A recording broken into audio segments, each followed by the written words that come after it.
Le renforcement des capacités s'est fait à tous les niveaux.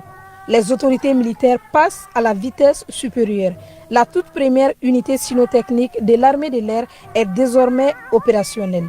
Devant les chefs d'état-major de l'armée de l'air, les généraux de brigade Alou Bouidjara, les chefs d'état-major, les directeurs de services et les aviateurs, les maîtres chiens exposent leur puissance opérationnelle. Sous l'ordre de son maître, ces chiens exécutent une mission de recherche des stupéfiants. Le marquage sans détériorer le support afin d'indiquer précisément l'emplacement de la substance à son maître. Cet exercice a pour objectif de démontrer le rôle essentiel de l'équipe cynophile dans la lutte contre les tentatives d'infiltration ou de recherche à l'intérieur de nos installations.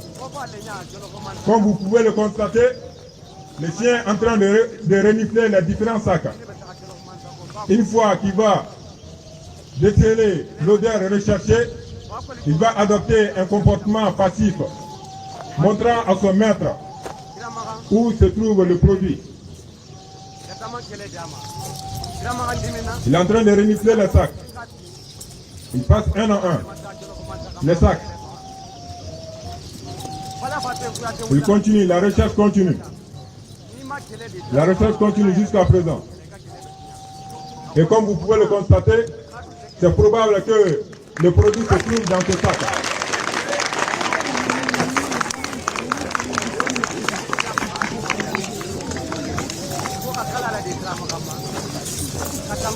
Voilà. Avec les belles démonstrations que nous venons de voir, sont une preuve de cette dynamique de renforcement, de transformation, d'évolution permanente de nos capacités.